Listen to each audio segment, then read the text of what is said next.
A few moments later.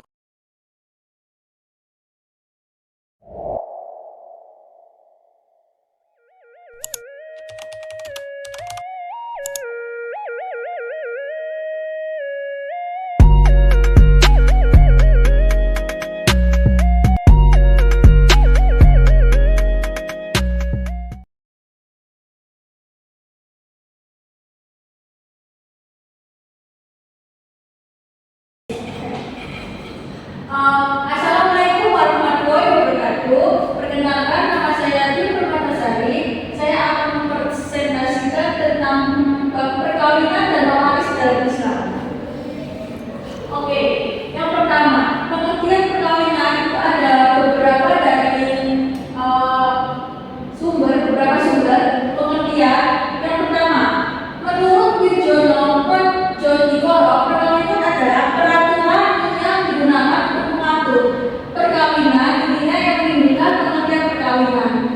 Dan yang kedua, menurut Sayyidi Tholib, perkawinan adalah perjanjian yang suci dan luas dan kokoh untuk hidup bersama secara sah antara seorang laki-laki dengan seorang perempuan membentuk keluarga yang kekal, santun, menyantuni, kasih, mengasihi, tentram, dan bahagia. Dan yang ketiga, menurut Subukti, perkawinan adalah pertalian yang sah antara seorang laki-laki dengan seorang perempuan untuk waktu yang lama. Dan yang terakhir adalah menurut Undang-Undang Nomor 1 Tahun 1974, pengertian perkawinan adalah ikatan lahir batin antara seorang pria dengan seorang wanita sebagai suami istri dengan tujuan membentuk keluarga yang bahagia dan kekal berdasarkan ketuhanan yang Maha Esa. Prinsip perkawinan atau nikah adalah suatu akad untuk menghalalkan hubungan serta membatasi hak dan kewajiban. Tolong menolong antara laki-laki dan perempuan, antara keduanya agar berdiri. Menurut Islam, akad perkawinan dikatakan sah apabila akad dilaksanakan dengan syarat dan rukun-rukun lengkap sesuai ketentuan agama. Hakikat asas tujuan perkawinan. Yang pertama, menurut Undang-Undang Nomor 1 1974, hakikat perkawinan adalah ikatan lahir batin antara seorang pria dan seorang wanita sebagai suami istri.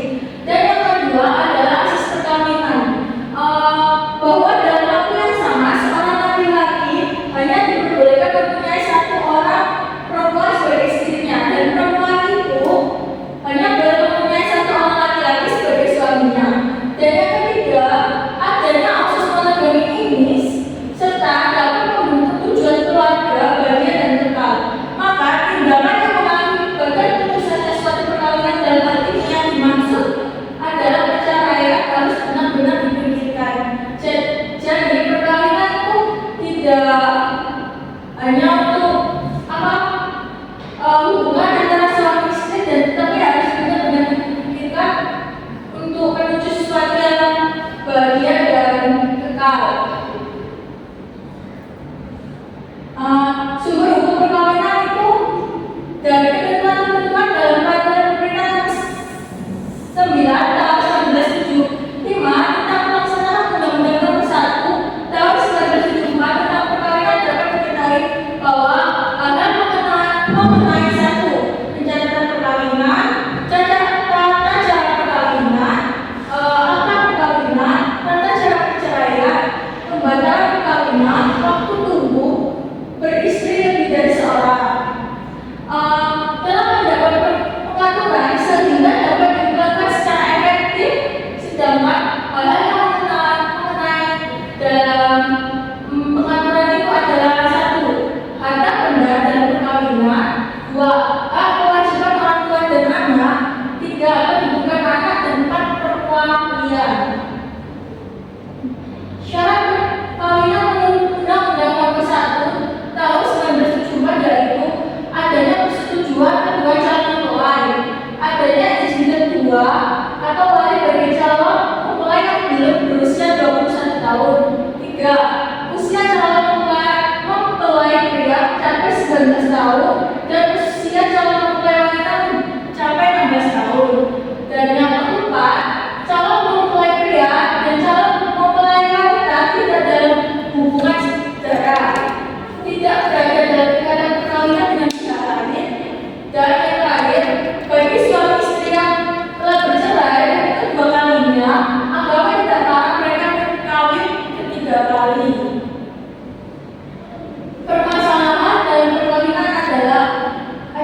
semua peninggalan yang dapat dinilai dengan harta.